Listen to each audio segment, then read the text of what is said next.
morning, everybody, and thank you for inviting us to share some thoughts with you. My name is Binedell, Science.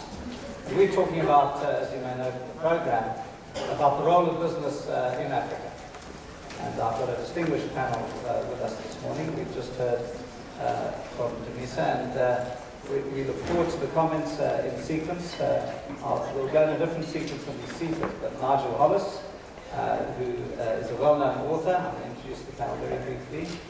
Simo has joined us, Dr. Simo Shaba, who's standing in for Dr. Khoza.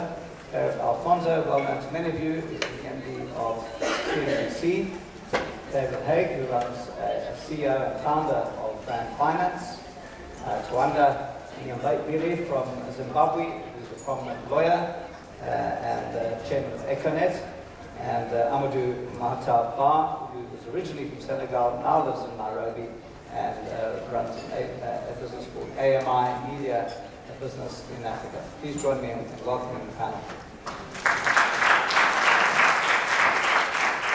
So our topic for discussion is what is the role of business in Africa?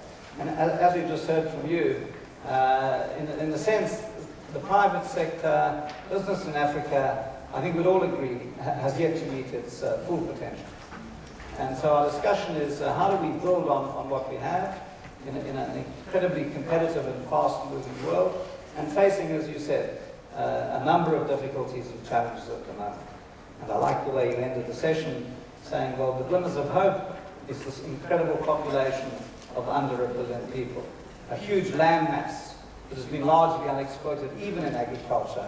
Although increasingly in minerals, there's still so much potential on this enormous continent. What's the role of multinationals in this continent? Can we partnership in a more effective way to create real community development and really empower our citizens? And how do we do that going forward? And can, I think most importantly, we develop in Africa local businesses that are locally owned and locally managed in such a way that they make the right kind of contribution to the future. And then, of course, there's the question of what is the role of the private sector in Africa, and how does it link to two critical arenas? How does it link to the state, the government, across the region, across continental agencies, the AU, NEPAD, and so on? How do we link? How do we have regional associations that become more effective? And what role does the state play in economic development with all the many models that we seem to have in Africa? And finally, what is the community or citizen sense of the role of business? Have we really connected with our people, and is business in Africa seen as a force for good? So those are some of the broader topics we might come back to. What we've asked the panel to do is to pick up on one or two particular topics. I'm going to give them 5 minutes each just to share their thoughts. I'm going to start with Dr. Simo Shaba and ask him about whether Africa already has what it takes. We have some strong businesses in Africa, some of them mainly from South Africa, big brands that are globally competitive. Your thoughts on that, Simo? Thanks, Nick. Good morning. I think, Nick, I want to start off by saying that the world over, leadership and why we follow leaders is fundamentally because they have a responsibility and ability to take us to destinations that we wouldn't have reached without them. Otherwise, there's no point in following somebody who's taking you to where you're going anyway, or who's taking you to a point where you would have reached and actually gone beyond had they not been there. So it's very important that we understand the challenges in terms of where we are, because in going forward, that's what's going to have to be addressed by leadership. And in my view, as Africans, where we come from and where we still are is a position where we have not yet taken ownership of our destination in as far as economy and business is concerned. We're not yet at the level where we invent our own future. We do not convert our social, economic, political, and any other challenge into opportunities And I think we have to create an environment as business where such leadership exists. I think if you look, for instance, at the fact that one of the fastest growing wireless communication markets, yet we have to sit and wait for the rest of the world to perfect 4G and other technologies beyond it in order for it to apply in our continent, tells you that we have not yet seen ourselves as leaders of the rest of the world in areas where we are endowed with opportunities and challenges. I think that we do not invent our own future as Africans, particularly when you listen to what Dr. Moyo was talking about. We cannot turn our own arrogant men to feed our own people, which should not even be going beyond our shores. Therefore, what is the role of these multinationals that have emerged out of Africa, which is quite commendable, which we should actually be highlighting and gaining confidence out of in terms of us taking charge of our own destiny, in terms of us taking charge of our own challenges and problems. I think one of the issues that we need to understand and learn is the importance of instilling confidence in ourselves. I think Africa, if it's going to be pursuing the potential that we have, it has to have the inner confidence that enables us to lead the business across the world. Now, these businesses have shown is that it's possible. What these businesses have shown is that it can be done. I think we need that belief, we need that self-mastery to give Africa hope by ensuring that we continue to nurture and develop our business leadership talent to build a stronger future. They have to participate in that, and they have actually been built out of business leadership that was nurtured here, so it can be done. I think they need more confidence in doing so, and we need to build it. And then thirdly, I think we need to have a mindset of a conqueror. I think leaders across the world are distinguished by three things in their mindset. One, they are winners. Secondly, in my view, they are conquerors. And thirdly, they are believers in their own ability to build the future of prosperity. They don't come from well-endowed backgrounds for a very good reason. And I think that we are hugely endowed with the ability to turn our own past, our own current circumstances into builders of confidence in ourselves going forward, because we'll be able to look back and say we've come this far in spite of the Africa that was ABC where we come from. So I think these organizations are giving us that. They need to help us establish a paradigm where African business leaders are no longer ashamed of being African. I think at the moment we struggle. One of the little experiences I have is traditional African culture in the form of music. It's extremely difficult to get business in Africa to get involved in that. They actually feel there's something that's not right with them if they find themselves in the space of traditional African culture that they're promoting. I think in my mind that boils down to we are ashamed of being African. We would like to be somebody else. We need to conquer that mindset, and the multinationals that we are referring to have to. I do not believe they must pour copious amounts of capital. I do not believe that the start of the change that we have to go, the journey that we have to undergo, is mostly around capital. I think it's mostly around our mindset. I think we've got to have self-efficacy. We must stop looking for credibility, because credibility is given by others to us. We must believe in our own abilities to make a difference. And I think that that's what these organizations have done. They come from the same environment, they come from the same Africa, and they've been able to create their own destiny. They've been able to become masters. So in order for us to gain that self-mastery, to take our own future into our hands, we have to actually check our own mindset and put it ahead of us, because the future will be built by people who are able, in spite of the current situations, to see themselves building a bigger, better, brighter future. Thank you. Thanks so much, Simo. Thank you. Gary, you're in the media business, and I suppose one of the questions is there enough content, building on Simo's point, that is telling the African story in our media businesses? CNBC and now Forbes are global businesses. How do you see the link between being world-class in the sense of telling the global business story, but making sure that we are telling the story that Simo is suggesting we do? I think from the outset, the founders of Africa Business News, by the way, CNBC Africa and Forbes Africa, sit in a company called Africa Business News. It doesn't sit in a company called World Business News or Global Business News or Universal Business News. It sits in a company, an African company established in South Africa called Africa Business News. And from the onset, the philosophy was to start creating a platform and in the economic and business environment in which the story can be told from an African perspective. And I think what Dr. Lushaba has referred to here are very, very pertinent points that about confidence and about belief and about owning the brand.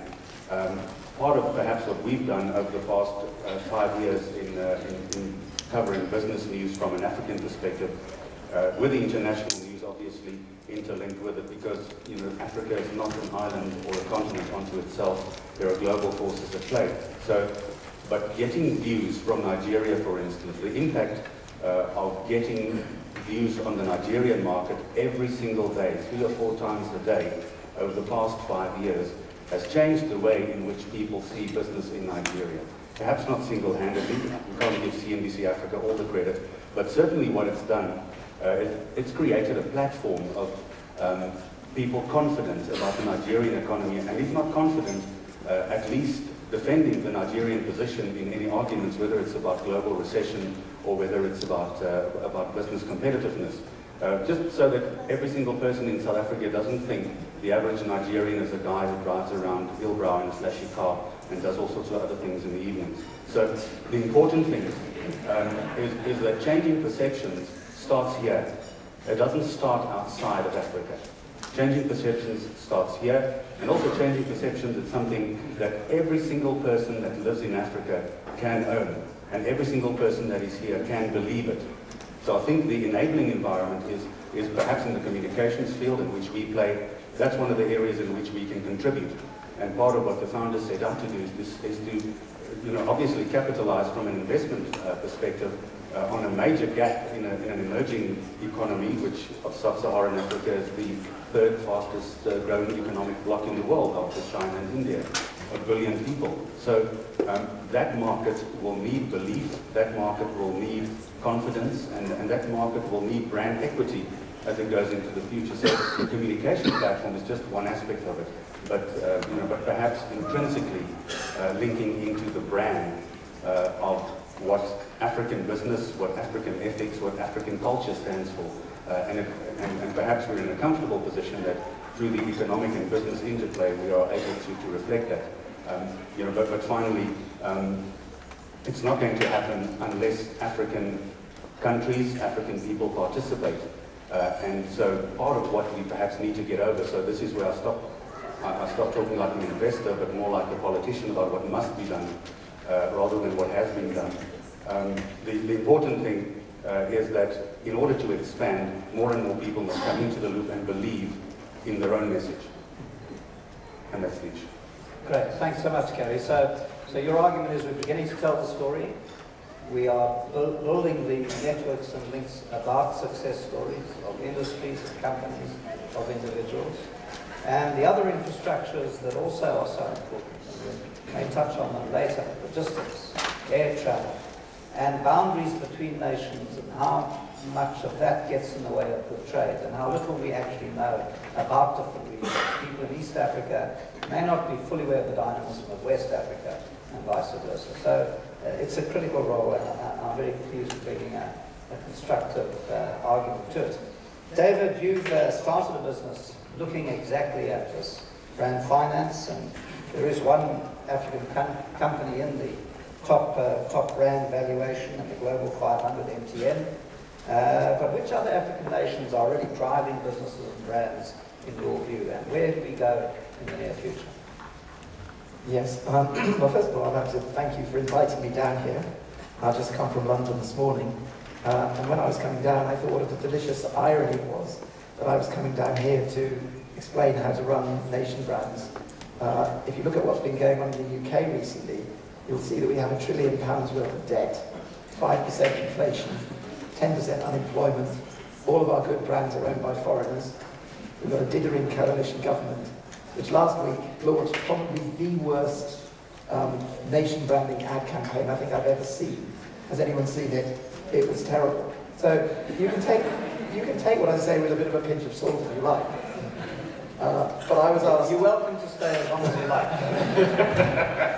And I was asked to say a few things and do two things. Try and keep it within 5 minutes and try and say a couple of controversial things. So I will. Let me begin by saying that brand finance does measure lots and lots of brand values, and we do a study every year where we measure the aggregate value. Say that our aggregate value for brands in America is $12.5 trillion US, and their overall nation branding rating is AAA. Whereas here in South Africa, at the last count, you said it was 150 billion with a single A minus, I think it was. So quite a long way to go. They're 75 times the size and much stronger. And the question is, well, why? Why has that happened? And I think there are a number of different reasons. If you look at a nation level, one of the primary reasons is they have a huge domestic market, very big home market to grow in. They have very liberal economic policies which allow brands to grow, open trade, flexible labour markets which allow people to come and go between brands, extremely strong legal protection. And if anyone's been over to the States recently and seen the sort of things that go on with IP lawyers, the biggest boom industry in the States at the moment is IP lawyers suing each other over the rights to brands and trademarks and patents. It's a huge industry, all of which is there to defend their rights so they can make money. Strong government over there, and it's a strong government that gives leadership, but it also gives active support in the form of tax breaks and very substantial subsidies. And even, in a very bad sense, I would say, uses its foreign aid policy as an instrument of pursuing American brand hegemony. And I don't think there's much doubt that they do that. So very robust government support. And that's why, at a nation level, America is doing well. Why, at an individual brand level, are American brands doing well worldwide? Well, I think the first thing is they have an amazingly competitive market. Anyone who's tried to get into America, and we have, and various others have, of all the markets that are competitive, America is the one. So they have huge brands, but they've got there by being in a very competitive market. As a result, they breed visionary leadership. We just heard about visionary leadership. People like Steve Jobs. Flexibility, lateral thinking, and a customer focus to get through that competitive environment. And above all, they are willing to invest heavily, both short and medium term, to build those brands. And then behind it all, they put legal protection and a willingness to take risks. So those are the environmental things that create strong US brands. Let me just give you two examples. Gillette, at one end of the spectrum, highly innovative company. I saw a presentation by their head of legal in London, where he said it was more or less warfare, where it came to defending their trademarks, brands, and patents. They put them together in such a way that they could stop people like Wilkinson Sword capturing market share back. Another very bad example of the same thing. 2 years ago, Starbucks ran a legal case in the States to prevent Ethiopia from trademarking its coffee varietals. And they were trying to defend and grow brand value in Ethiopia. Starbucks put their whole legal team onto them to stop them. And it was only because extensive lobbying from Oxfam came in, and they got bad press, that they were forced to back down. But in the end, they only agreed by saying that they would be allowed to use those Ethiopian varietals free of any license fee. So basically, you know, they gave up at the battle, but they won the war. It didn't cost them a penny. Now, can I contrast America with Singapore? If you look at the nation branding level, Singapore has done amazingly well. It is a fantastic example of nation branding. Why? because they've got extremely strong visionary leadership from Lee Kuan Yew, who's done it for the last 50 years. You would think he was a brand manager the way he operates. Very long-term, very high investment in all aspects of their culture, and very strong leadership. And here's my first controversial point. Is the notion of democracy, where it comes to brand building, actually exaggerated? Steve Jobs and Lee Kuan Yew have very dictatorial tendencies, in my opinion. They may actually give lip service to democracy, but you have to be decisive. And so there's a balance, an interplay, between absolute democracy and decision-making.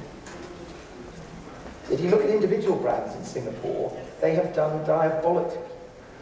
There is only one brand from Singapore, and that is Singapore Airlines. And they're more or less forced to do that, because if you want to go in and out of Singapore, they have to have a good airline. At every other level, they have failed. And I was there at a conference recently where we were having an angst-ridden discussion about why that was the case. And we came to the conclusion it's because they're generally in small markets out there. Generally, they have quite small minds about the development of brands. They have a very short-term financial focus. Just looking at this year's results and making a profit, not looking to the long term. They have a total production mentality. They do not invest in IP protection. And overall, behind all that, they have this concept called kiasu, which means, in Chinese, fear of failure. You do not get Singaporeans, however well educated they are, taking big risks and trying to become brand a diverse continent. Can you actually get one brand Africa? Can you get consensus and get what it means? I'm reminded of a thing in the UK where they talk a lot about Europe and the European ideal. But there was a headline in one of the newspapers in Britain about 20 years ago, which read, "Frog in the Channel, Europe cut off." Because in Britain, people don't really think they're part of Europe. They think they're the 53rd state of the US, or we're ourselves, we're Great Britain, whatever we are. We are not really Europeans. And the question is, how do you create a real feel of African brandhood? I think within individual countries you can. So what you need to be able to do it, whether it's at a continental level or an individual country level, is stable visionary leadership, plenty of financial and other kinds of support, structure and legal protections that allow you to do that, and recognizing, I think, that there are differences within the continent, and recognizing you don't always have to be going along the same road together. Sometimes they can be different. And for individual brands, so I think there are challenges at that level. For individual brands, again, I think the prognosis is very good.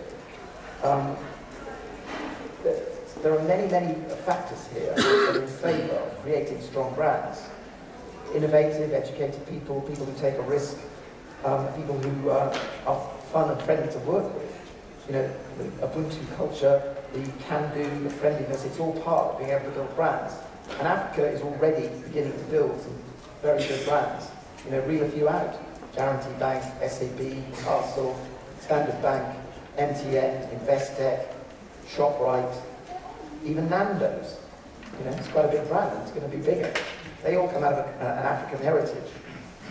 Now in our study, I'll just finish now, in our study that we've done that's published today, we measured the value of brands in Africa, regardless of where they came from. And that study showed that of the value, 67% of it related to foreign brands operating in Africa.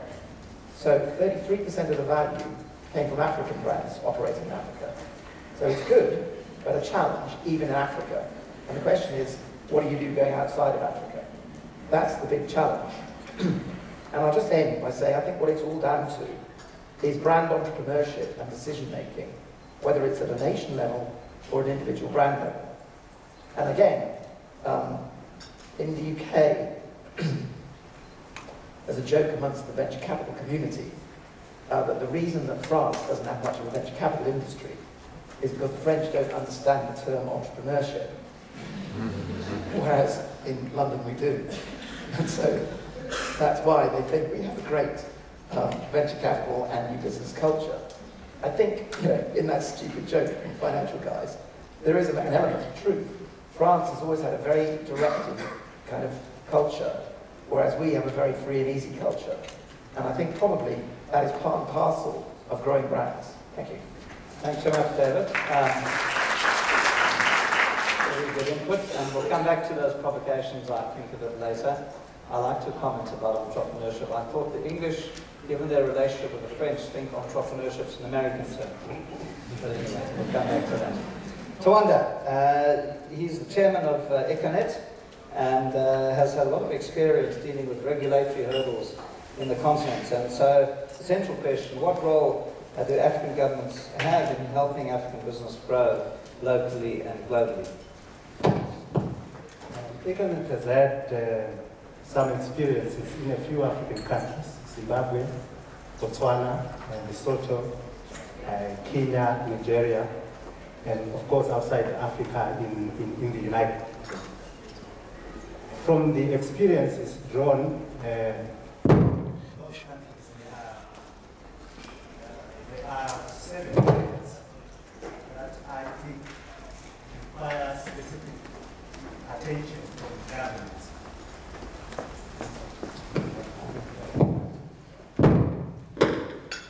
I suspect some sound engineers are coming to help. Yeah. See this one. Yeah. Thank you. I think one common feature amongst a number of African countries is that you find that governments also participate in business. The problem with that is government ministers who have been assigned over specific portfolios would tend to look at themselves as the protectors of the state enterprises in those sectors, thereby compromising the role that regulators play, because they would be regulator and competitor in the same sector. It's an issue Econet had to encounter in a number of countries, and some of you will remember that for Econet to get licensed in Zimbabwe, the first application had to be made to a competitor every time, because the competitor was the regulator, which was Tawanda, the state enterprise in the sector. And that situation is similar in a number of African countries, which then hinders the growth of African companies, and particularly their spread to other African countries. The second issue is the flow of capital. A common feature of African economies is that there are exchange controls that are designed to encourage the inflow of investment but restrict its outflow. That scenario would tend to hinder the growth of African businesses that intend to spread outside their country of domicile into the other countries. Because before they can spread out, more often than not, they will need to make applications, go through processes whose outcomes are not very clear, and at times, the processes are largely discretionary, where certain notions of national interest have to be considered. And that hinders the growth or spread of African businesses, particularly if they are to become global players. The third area relates to tax. I think it's an issue that arises from the African countries' colonial legacy, in that most of the tax regimes of a number of African countries do promote or emphasize on tax treaties with European countries, which have traditionally been seen as the sources of investment capital. So most of the tax incentives that you find, except recently where China has managed to join those that tend to be favored by some tax arrangements, you'll find that most of the tax regimes promote foreign capital that would come and pay less attention to local investment. And we cannot understate the role that local investment can play. I think for most of you who know the history of my country, Zimbabwe, from when it was Rhodesia, it is known that most of the little industrialization that took place in the country took place during Rhodesia at a time when the country was under sanctions. And that industrialization was driven more by the local investment, the local savings, and the local investment, and less by foreign direct investment because the country was under sanctions. So most of the regulatory regimes overlook the fact that local capital has got a role to play in building companies that can spread across country boundaries. The fourth point relates to access to skilled human resources and some related labor issues. You realize that across the whole continent of Africa, there is a phobia about employing professionals from other African countries. The preference is more for expatriates from Europe. And that phobia expresses itself through mostly the immigration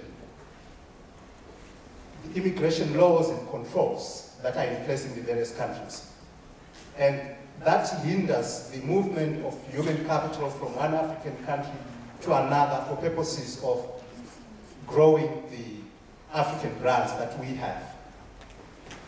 And I think a common feature is that most of the independence governments, because they were supported by a black or African labor force, immediately after independence put in place labor laws that empower and in some instances over-empower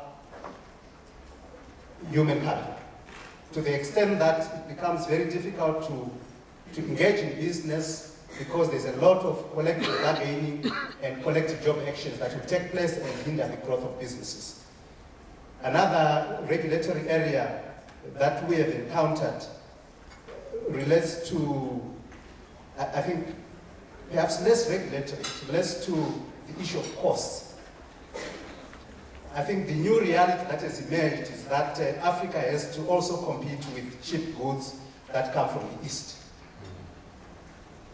Compete against a background whereby Africa has to comply with the International Labour Organization requirements relating to basic labor standards that have to be observed.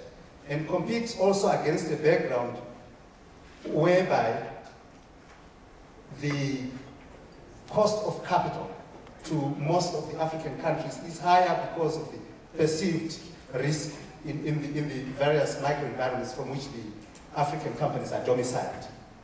That becomes a very critical factor which then forces serious African companies to relook their models, particularly their cost models. And one of the obvious areas that can be looked at is looking at human capital as capital in the business that could be remunerated in the form of equity, thereby reducing overheads. African businesses have to be innovative so that they can compete with China, which is a low-cost manufacturing base. And lastly, I think it wouldn't be, the discussion wouldn't be complete from my point of view, coming from Zimbabwe, if I wouldn't talk about empowerment laws. You know, the big debate taking place in Zimbabwe regarding indigenization, the move to ensure that Zimbabweans have an interest in the businesses that operate in the country. Apparently, in a number of African countries, there are some empowerment laws, some not as pronounced as they are in other countries. The downside of those empowerment laws is they often breed corruption, in that when you enter into some African countries, you get approached by some very powerful people with proposals for partnership, and at times if you do not take them on board, you may not get the license that you require. So I think at the moment and going forward, empowerment issues are real issues that African brands that intend to become global brands have to look at, and they have to find ways to deal with. And governments have to be more transparent and open in debating empowerment issues so that we cap the risk of corruption. Thank you. Thank you very much indeed. Thank you. Very interesting. I'm sure we'll come back to a number of those issues, and when the panel's done, I'm going to ask Dr. Moyo to pick up. She might have one or two views on what you've heard. But let me move next to Mr. Amadou Mahtar, and let's hear more about media and growing African-based media businesses. Thank you. Good afternoon, everyone. I just want to preface this by saying whatever I say here is must be understood as coming from somebody who is profoundly optimistic about the future of this continent. I completely believe that our continent has overcome slavery, colonization, apartheid, and is still vibrant, have this youth capital, what I call the demographic dividend of this continent. And in an environment where many other parts of the world are struggling, make it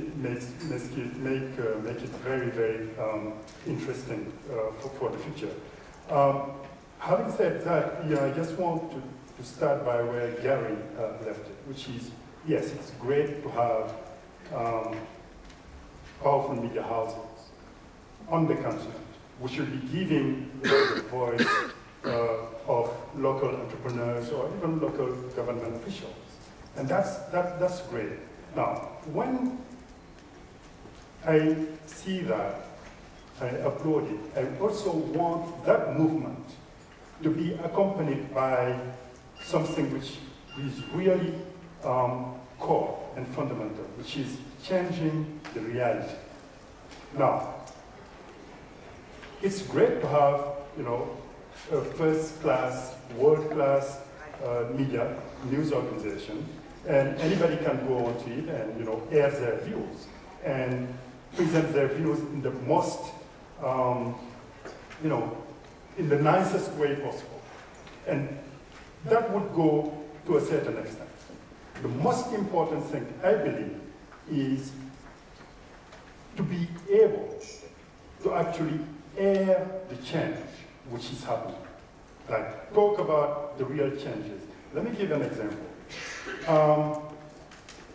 There's no doubt that today you can take a country like Ethiopia and give it a platform like CNN, CNBC, or any other, and you voice what you believe in the country in terms of economic development or even human development. And it would go a long way because some people would believe first and foremost the medium you're using is important.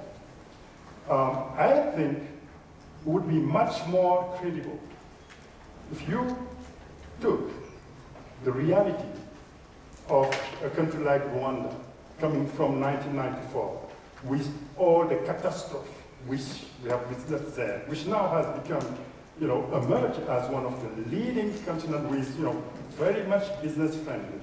Even if you didn't actually use a world-class news organization, the perception would still be out there that something good is happening out of Rwanda, even if you don't use the networks, media networks. So in other words, what I'm trying to say here is, very often people say, well, the media have to help change the image of the continent. And I just don't believe in that. I don't absolutely not believe that the media can change the image of this continent. And yet, many politicians, many business leaders always ask media leaders to do that. I mean, the image of this continent will change once the reality on the ground has changed. That's just bottom line. If somebody's sick, you go to the doctor to get well, right? It's not because somebody has written that you're sick and then you go and pay somebody else to write that you're well, that you'll end up being well. No, you have to go to the doctor and actually get fixed. So that's the first point I wanted to talk about. And really, if you look at Nigeria, you look at Kenya, you look at Rwanda, there's change there. And it is reflected around the world and people know about this, no matter what the medium is used for that. Another aspect I wanted to touch on is why we don't have, in Africa, like Pan-African media plans. Yes, we have CNBC Africa. She's great, very much welcome, doing a great job. Al Jazeera Africa, great. But what about an All Africa channel? An All Africa TV, for instance. operating from the African continent, being completely private. And I think, having done some work on that what's really holding back this is there's three factors. One, of course, is regulatory environments. I mean, regulatory environments in the media sector, more often than not, is unfriendly around the country. That's one. Second, very important, is lack of capital, access to capital. And third, very important, is really fear. Fear is holding back many of us to embark on that. And that has to be linked to the fact that many in this continent still see media as being not really trustworthy in this continent. I mean, we have studies at ANI which show that the three socio-professional categories you don't want to trust on this continent are in order. One, politicians, police, and the media. So obviously, if you have that trial, politicians, police, and media, and then you as a media entrepreneur, you want to go and discuss with the banker or some other investors to give, to participate in a round of funding to have a Pan-African media organization, that just won't work.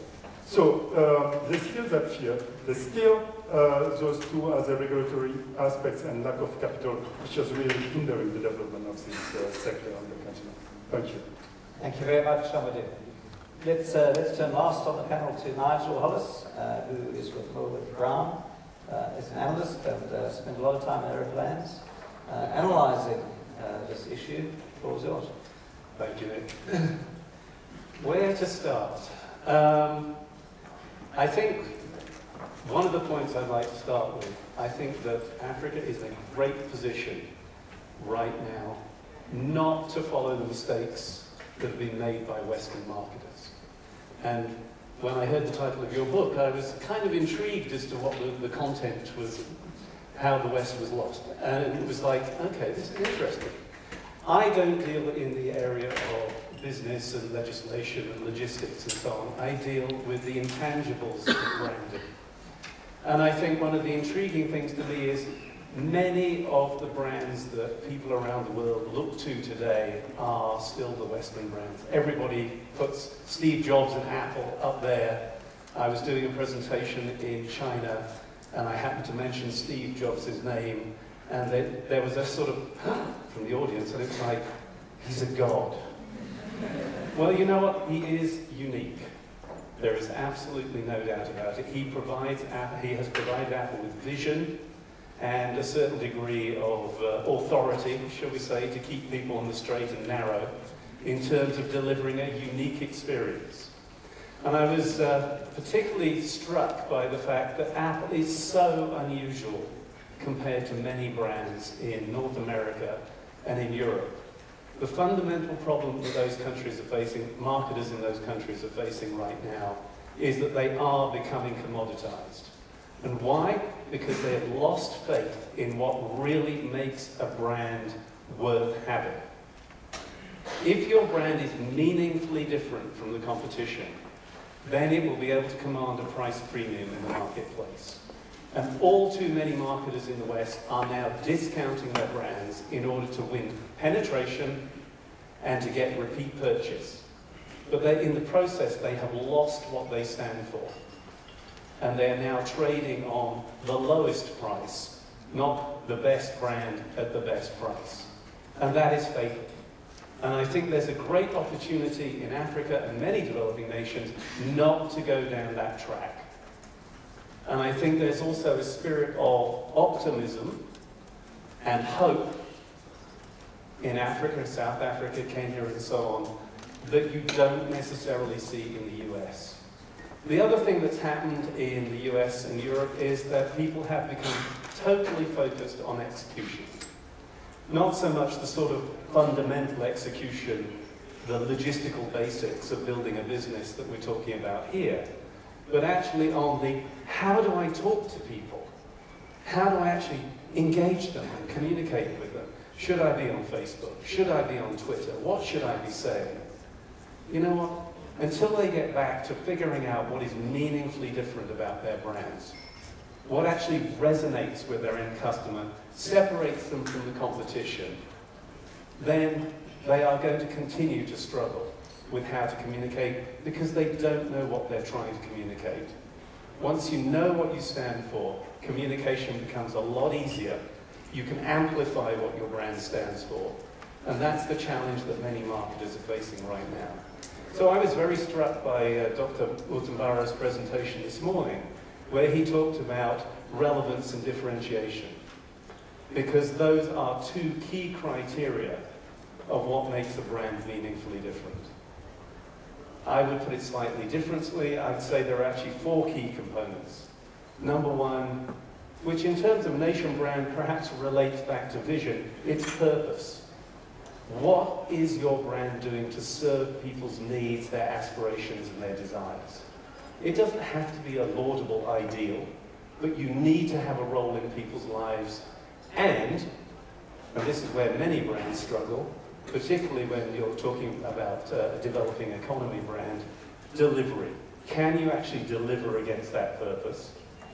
And then, of course, we come back to being meaningfully different. What actually separates you out from the competition? Because otherwise, you will remain a commodity. You won't attract new customers, unless you're cheaper than the competition. You won't be able to command a price premium. And once you've got a strong brand in your home country, that's the point at which you need to start thinking about extendability. Moving on to new categories, moving on to new countries. But if you don't have a strong brand at home, if you don't know what connects with the people in the culture that the brand grew up in, then quite frankly, you haven't got a hope to move out to new countries and new cultures. And just to pick up where David left off, I actually think one of the more intriguing brands, although my suspicion is it may be sort of losing its way a little bit now, but if you went back 5, 10 years, Nando's was a really very strong brand. It knew what it stood for. It had a strong culture that delivered against the Nando's experience. And they had very clear ideas of which countries and cultures were going to be good opportunities for them to deliver the Nando's experience and for it to be meaningfully different. So I think there are some great possibilities for brands to come from Africa and to become effective on the global stage.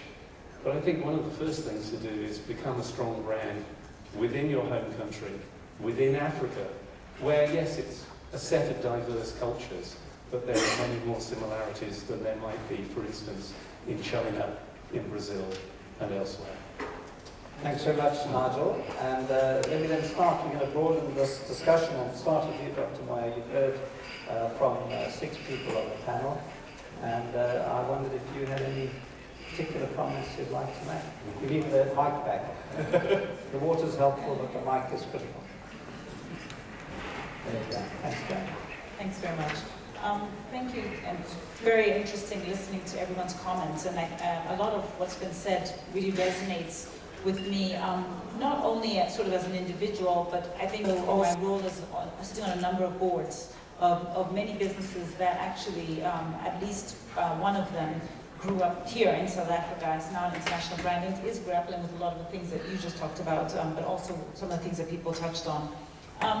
I think the comment about the media, really, we should set them to one side and not really expect them to, I'm paraphrasing, but not expect them to sort of lead the charge in Africa's new narrative, I think is probably the right thing.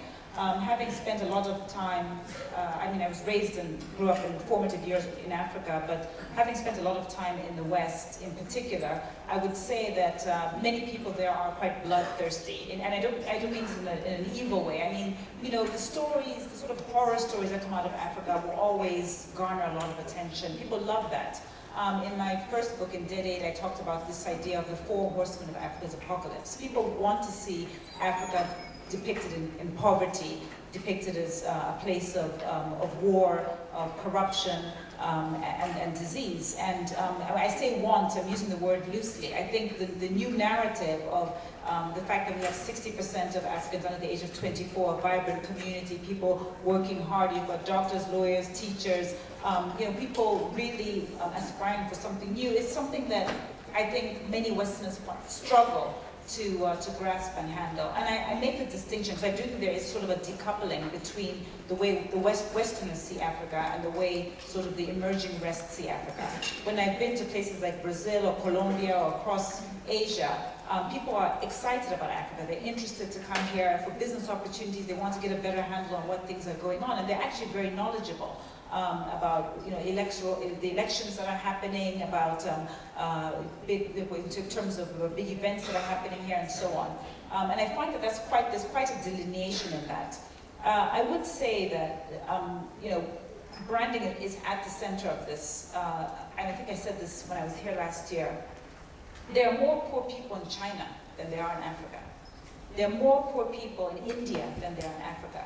But when you switch on the television in London or New York, you never see an NGO using Chinese children to raise money. But somehow, there's been a lack of dignity associated with, I think it's actually the leadership on the continent, that has allowed it to be okay for NGOs to portray Africans in the most destitute and worst scenarios, and nobody to find that objectionable. You don't see Indians, I certainly don't. I don't see Indian children. But if you go to a place like India, they've got horrendous slums that, to be honest, I've traveled all across this continent. I've not seen such desperation that I've seen there. But again, if you think India or if you think China, it's not in the image in people's minds that these are places that are worse off than Africa. And I think it does come to the feet of African leadership. Why do I say that? I think for two reasons. When I was growing up in Africa, we knew the African greats, Kwame Nkrumah, Kenneth Kaunda, and even though we disputed their politics, there was some dignity with being African. There was, and it was associated with an element of self-respect and integrity. And somehow over the last several decades, we definitely lost that. And I say we because I do think that as much as people say, well, Africa is different countries and so on, we are painted in the same brush by the four horsemen of the apocalypse that I mentioned. People cast Africa as poor, as disease-ridden, as corrupt and full of war. And therefore, the solution necessarily has to be one which I think is unified. I don't think Kenya can have amazing economic success in the long term if Zambia is in economic destitution. I don't think Ghana can do really well if Ethiopia has got problems and so on and so forth. But it really is this vacuum in our leadership.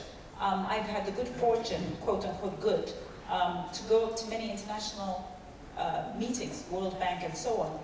And there's nothing I find more demeaning than seeing African leaders coming there essentially to beg, with no dignity. And it's the style and the manner in which they beg. And I say this not because there are not urgent needs on this continent that require international support. Of course there are. But there's a dignity that seems to have been lost in many decades, the decades gone by. I think that there's a possibility and opportunity to change that. I hope there is, which is why I do what I do. Because I think that if we can get that narrative right, and if we as Africans can recapture that narrative, and talk about the positive things that are happening on this continent, we will get more momentum, as we've already seen from the emerging economies. I want to just build on something that one or two of the panelists said about strong leadership, and in particular, ask you as an economist or perhaps a political economist, what's the criticality of democratizing Africa to economic growth? So, I knew you were going to ask me this. My answer to that is I'm an economist. And I say that because as economists, we tend to always look for structural problems. We look at returns on investment. Our metrics are very, very straightforward and very simple. So I look at something as democracy, and I've written about this. I do not believe democracy is a prerequisite for economic growth. It's a nice thing to have, and we should all aspire that we should all have one man and one vote and so on. But I think that what places like China have shown us, and not just China, Chile, Singapore, many other countries have shown that actually a strong government, and by strong I don't mean they're necessarily going out and executing their people, I'm saying governments that have a strong ideological view about the role of their country and their people, not just in the nation state, but in the broader world, I think can actually do a great job at reducing poverty in a meaningful way and actually creating economic growth. Why is it then that so many of the strong leaders of Africa have taken us down a really bad, both political and economic path. I think quite simply it's greed. It's greed and it's is democracy myopia. not the form of correcting greed? No, not necessarily. I mean, can I just say for a moment, you know, I mean, again, I live in so-called Western, you know, democratized countries. I would argue that the biggest problem the United States is facing right now in trying to solve these very big problems is the democratic process. We've got too many elections, the government's become myopic. You know, President Obama has got no time to worry about what's going to happen to the education system in 20 years when he's facing an election next year. What he cares about is what are the things that I need to do today in the democratic process so that I can win the election again. And so I think we can get too focused on a political process. I think what we really, really need to do is first and foremost, it's Maslow's hierarchy of needs. Let's feed our people, put a roof over people's heads. We do need those constraints to control government, of course. But at the same time, let's do the things that are most necessary first, the most urgent things, instead of rushing forward. Thank you. Nigel's twitching, so I think I let him respond quickly before I turn to the rest of the panel. The only reason is because I have to agree with what you said, firstly about the US, but I think the key point you're making is it comes back to predictability. What business needs is something that's predictable before they'll invest and before commerce will thrive. And when democracy doesn't actually give you that predictability, that's a problem. Let's finish this topic before we come to others. Any other takers on this topic? Yes. Gary. I think what's wrong with democracy in Africa, as opposed to some parts of the world where it's successful, is it's the wrong way around. Good democracies have selfless politicians and greedy capitalists. It should be the other way around. Selfless politicians and greedy capitalists is what makes, and entrepreneurial capitalism breaks poverty. Entrepreneurship breaks recessions.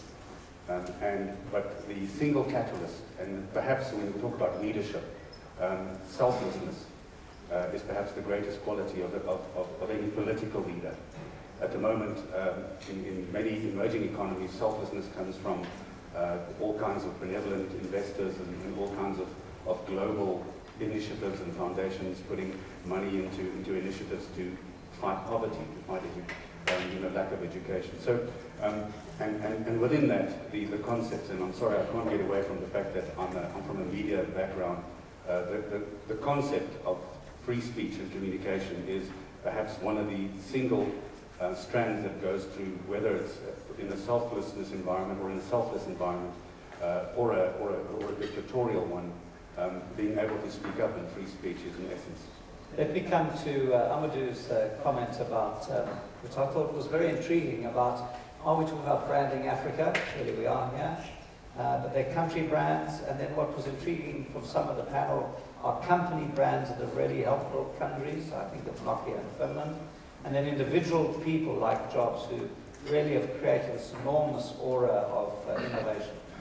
So clearly Africa is tagged as a continent. And when you talk about what we see on television, many people in Asia, in Europe, elsewhere, see Africa as a something. So we have to work at the Africa brand. But we also have to work at country brands, company brands, and maybe individual leaders' brands in business and elsewhere. And I just want to come to this question of, I think what you said was very interesting, Amadou, that tell the real story, and we will correct many perceptions. So I just want to come back to this for another time and see if anyone wants to grab it. Are we really effectively telling the real story? Is the story better than we tell it?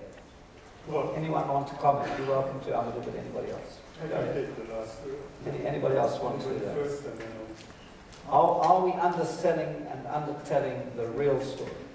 You talk about poverty in India and China not being shared.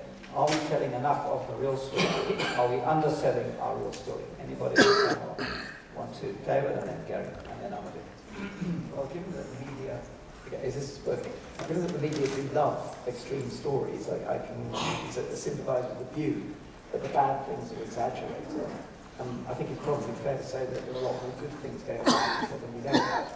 But I would come back to the contention that I made, which is that it's extremely hard to have one consistent brand story for a continent like Africa. I mean, it includes Egypt, Morocco, Nigeria, and South Africa.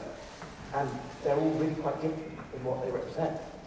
I would be interested to hear a debate as to whether it really is, I mean, it's a place, it's not a brand, and it's a place where they have similar challenges, and each country should be developing its own brand to support its own infrastructure and companies.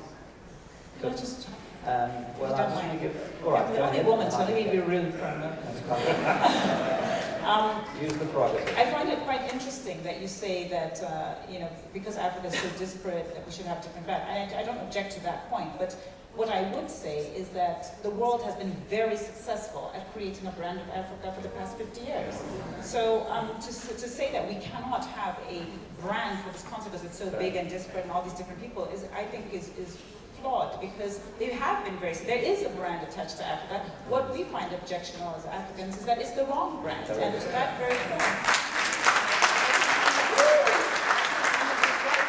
it is our responsibility, and I think our problem as Africans who are on the ground, living here, and who've grown up here. I mean, nobody can tell me about girls' education in Africa. I've been through it, and yet I can't tell you how many conferences I've been to where it's a panel of people who they spend no more than 2 weeks on this continent, and they're there as authorities talking about Africa.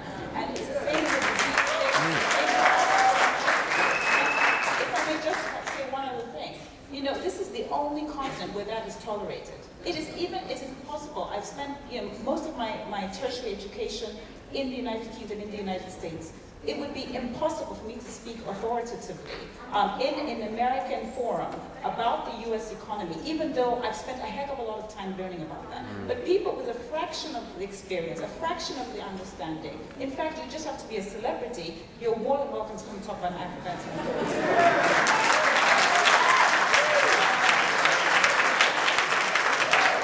I've now totally lost track of who was next, but anyway. Gary, and then I'll come to you. I think this whole argument goes to the issue of perception. That is, no matter what happens, we are always going to be subject to perception. And it goes back to the point that Amadou was making, only we can change the perception. Right. I just want to say, actually it's us that doesn't have to this question. So it's us that have to change. My view, for Africa is to be like the billboards.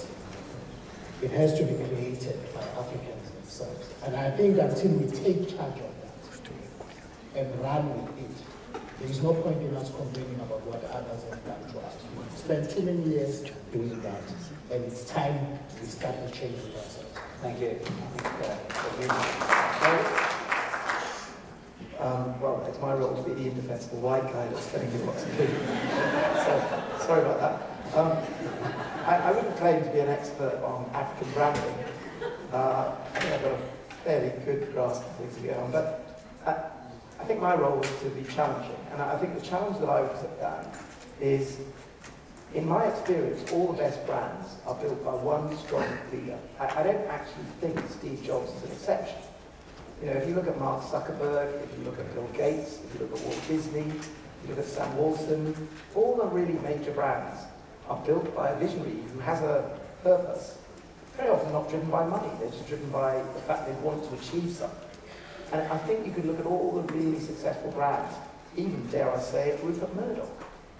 You know, there wouldn't have been a Sky TV or a Sky brand without him. So visionary leadership is the thing, and empowered to achieve something. And the question that I would raise, which is why I raised that question about democracy and the ability of somebody to actually push things through. Well, Lee Kuan Yew has done it, absolutely. 50 years ago, Singapore was a bankrupt naval dockyard where Malaysia kicked them out and thought they were going to come crawling back. Single-handedly, he has managed that brand to being one of the leading nation brands in the world through determined leadership and the ability to push it through. So the question I would raise is, how do you replicate that with a thing like Africa? And I think what How you're do you hearing from the change panel is perception? we've got that message, and it's our own determination that will make it happen. Let me open up to the floor now. You've been sitting in the long morning and very patiently. I will give Amadou a second, but if there are one or two you have questions, I know there are people with mics who will come to you. Say your name and just ask a short question. We have a few minutes left to go, and then we'll start to wrap up. Amadou. Yes, you know, I just wanted to stress that I share on the outrage, Dr. Moyo, expressed about, yes, there is this image of Africa, yes, there is this brand of Africa, which is not necessarily the reality on the continent. But at the end of the day, we have to ask whose failure is it, whose fault is it? And I absolutely believe that it is our failure as Africans and as African elements, okay? Politicians, of course, journalists too, who have not been able over the years to frame really the debate in this continent. So we have to take the blame. And then if somebody else around the world, Chinese, takes actually the mantle of saying, I'm the African expert, while we all are sitting around not doing anything about it, I have nothing to say against the Chinese. I have to say something to myself. And I think that's the reality. That's the point. Right. Yes, ma'am. Please go ahead. Are there mics? Here they come. 50-meter expert. Go ahead. Thank you. I just wanted to go back to the issue of the role of the media, I think, and also in terms of what role do they play in changing the whole image of Africa. Like Dr. Dambisa, the first portion of my life was spent mostly outside of Africa and outside of the United States, sorry. And, if I hadn't had a very African-focused mother who was able to inculcate strong African principles in me, I would have also bought into much of the media, things that were portrayed on the media. And looking at Dr. Dambisa's point also to say that an image has already been portrayed for Africa. Much of that image for me has been portrayed through the media. I think the media has been responsible for creating that. The newspaper reports, whether it's CNN or whatever it is, the TV reports, the newspaper reports are a very big part of creating that image. So I'm just questioning and saying, bearing in mind that they've created that negative role, do they not also, I'm not saying it's the only people who should be accountable for portraying Africa differently, but surely they still do have a role to play also. And as has rightly been said, as Africans, we must take up that baton and make sure that we own those media houses and the newspapers, and we control the stories that go out. But I think it's way more complicated than that. Okay, let me take this scenario. Let's say another lion is preventing that same lion to speak. Africans themselves are preventing other Africans to speak because it's beneficial for them to receive aid. Let me take an example of a government, for example, that, let's say, has very wacky maneuver, and if aid comes, that sort of covers their not clear expenses, sort of thing. So they won't allow people from their own country, or they won't work towards a brand, making their country having a nice brand, because it's not beneficial to them. So at the end of the day, it comes back to the government. As much as they can help, they're also the one that actually make that image look bad. We cannot only blame the West. Thank you. We have to blame Thanks very much. I'm going to take another comment and then see if the panel would like to. There's somebody over there. It's very hard for me to see, but there's someone over there. And then we're going to start to wrap up. Good afternoon to the panel and everybody here. Throughout this discussion and throughout the room, not seeing many young people except the four here and perhaps other peers. And I find that very disturbing, seeing that there's about 60% of us under 24. Excuse the ones that are over 30, so I haven't reached 30 yet. But let me get to my point. I think democracy is alive and well.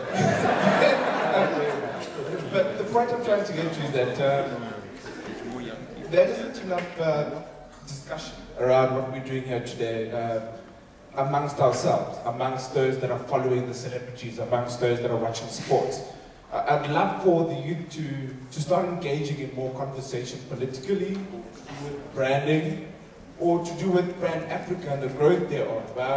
We're limited to Twitter, and seeing that we're not so connected in Africa. Not many of us have the internet. How then do we speak? How then do we tell stories? How then do we inspire the youth? How then do we educate them to be able to think I think the biggest thing is to allow them to think, to visualize, and without that, without our elders here, without the most inspirational people, some of them I've met, some of them I haven't, how do you guys then say, off the panel, off Sandton Convention Center, how can we speak to the younger ones? How can we inspire them? Thank you, thanks for that. Let me pose it as a question to the panel and see who'd like to pick this up. It seems much of the world is engaged in a social dynamic where the voice of young people is saying to a voice of older people to move aside, get out of the way, or make a difference. Do you think there's a new generational dynamic going on, and how does it play out in Africa? Okay. No one hears you if you don't speak. First rule, communication. Communication is not only about what you say, but what other people hear. Yes, media ownership is a problem. What we're doing throughout the continent is we're setting up joint ventures with existing media companies. We opened up a bureau in Namibia last month. We've had every single day interviews from Namibia on CNBC Africa since last month. For the first time ever in Namibia, a nation of 2 million people is having a voice in the economic and business environment. But let me come to the question, is there a new generation? Is there a voice of a new generation? Is that what is going to define the media in the years ahead? Well, first of all, I haven't very recently been accused of being old, so I'm slightly offended. But can I just say, I think it absolutely is the case. We're in South Africa, where, I mean, switch on the news, there's a story about Julius Malema. You know, he may not be the person we're talking about here, but there are young people coming out. I'm from Zambia. We just had an election last week, and by massive 200,000 vote difference, we have an opposition leader who's come into power.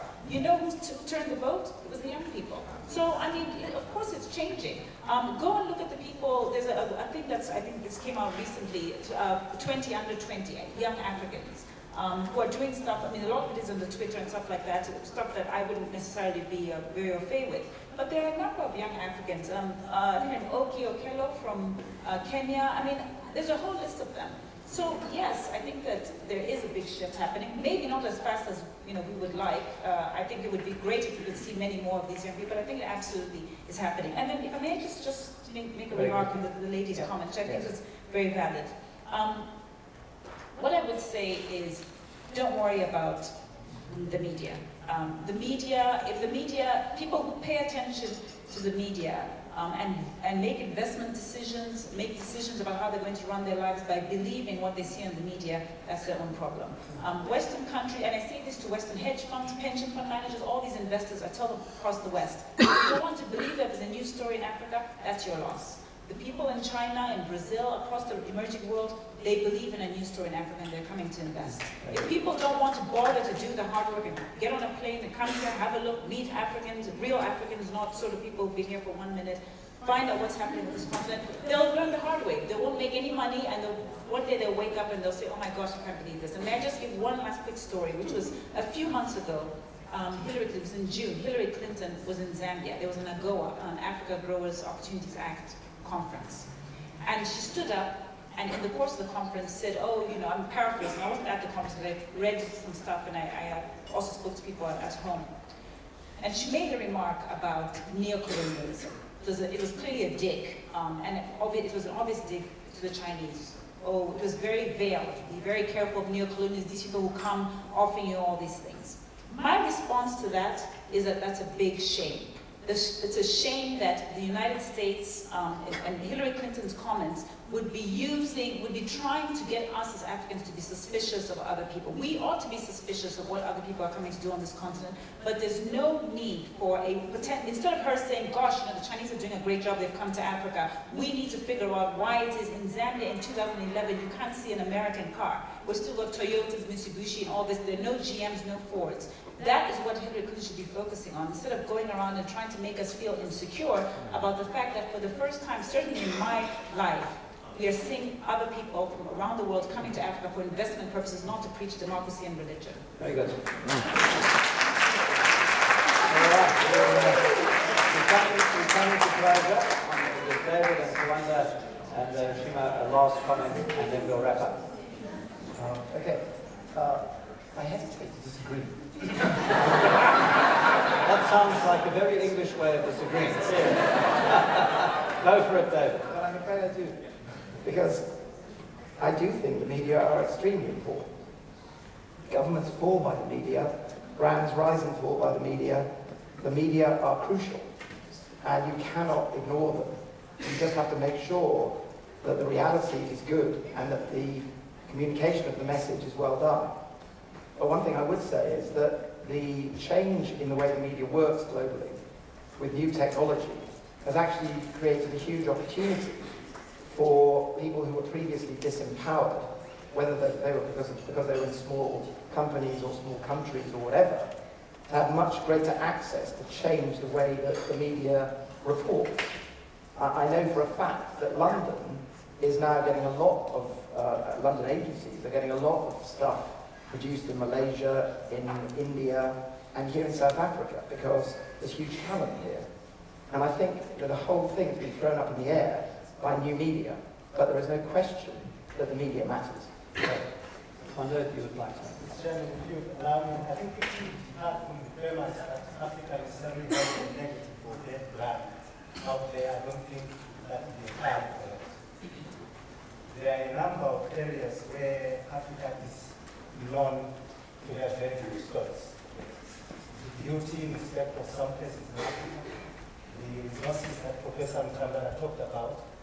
I think in order for us to build a successful brand Africa campaign, we need to break down the issues and say which are the blocks where Africa attracts negative sentiment or a negative brand, and then focus on those particular areas. And the second observation I would like to make, Mr. Chairman, is I think we need to look at the sort of economic prosperity separately. There's one factor that contributes to the happiness that Professor Nyambirai talked about, and equally important is also the pursuit of democracy. I think it should not be we need democracy in order for us to be prosperous. I think democracy is an equally important pursuit that contributes to happiness that Africans should also pursue. Thank you very much. I think your question on the youth and the new age, I think it's there, you're right, but it's not strong enough. It needs to get stronger. It needs to get a lot more assertive. I think it is still at bread and butter issues that are not going to create a future. I think, for instance, it needs to address the issue of the next generation of cars. It's not going to be Mitsubishi, it's not going to be Chinese, it's not going to be American, it's going to be from South Africa and all that stuff. It has to do that. And I think the youth owns the media that can help them do that. I think the Tunisian revolution and what we've seen in the north was not sustained by the media owned by the media houses. It was sustained by the media owned by the youth. And I think they have the ability to do that. We just need to help them to become stronger. Thanks very much. Thank you. I'm going to give each of the panelists a 30-second last thought, taking us back to the central question, what is the role of business in Africa? If you do have a thought, you're welcome to express it. Amadou. Well, I think, going back to basics, human dignity, and having business in society must lead to actually having human development, meaning like having human dignity so that you can really by yourself, achieve what you need to achieve for yourself, your family, your children. That's really what it is to me. Thank you.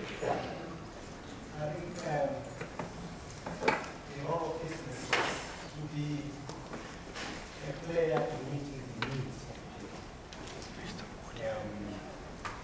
I think if businesses become irrelevant to meeting the needs of the people, they will not survive. So businesses must understand the needs of the applicants and focus on ensuring that they meet them. Thank you. David? Well, in my view, business's role is to try and capture a higher share of the value in the home country. Historically, developing world countries have produced commodities and manufactured goods where the profits all went to the developed world. And I think the role of business in a place like Africa and South Africa is to capture that value. And brands play an important role in doing that. David, thank you.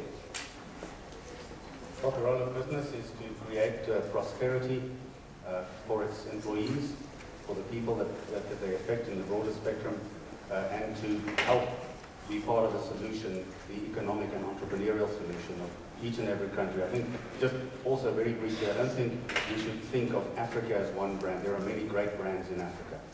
And the same as South America doesn't think of itself as America the Soul. They think of itself as different nations. I think that, and therefore the strength lies. It's going, Shema. I think business should lead the change where Africa sees itself as a leader for the world.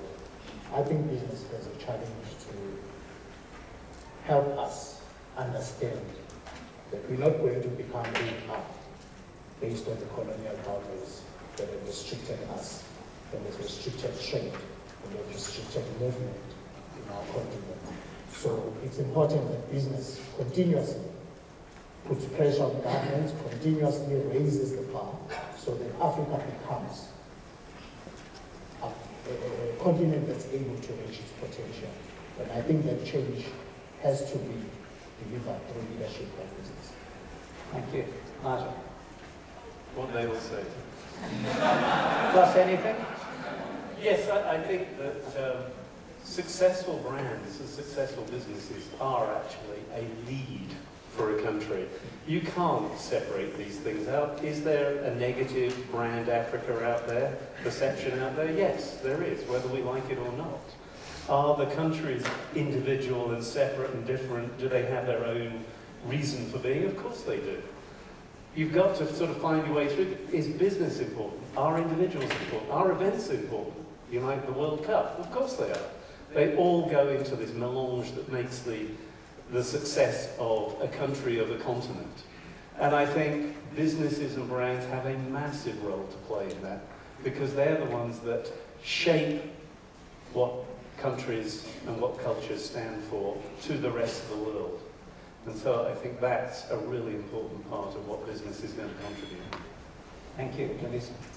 Okay, so 60% of Africans are under the age of 24. 60%. There are countries on this continent, like Uganda, where 50% are under the age of 15. There is going to be no short-term solution. We've got to create jobs. We've got to generate economic growth.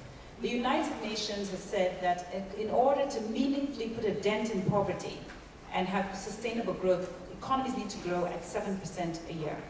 We are not yet there. There are some outliers, but the continent as a whole is not yet there. There is a lot of good news, but 15 stock exchanges now on this continent, with 85% of the stocks that trade on these exchanges non-commodities. So there's telecommunications, retail, banking, and so on. That is a positive story.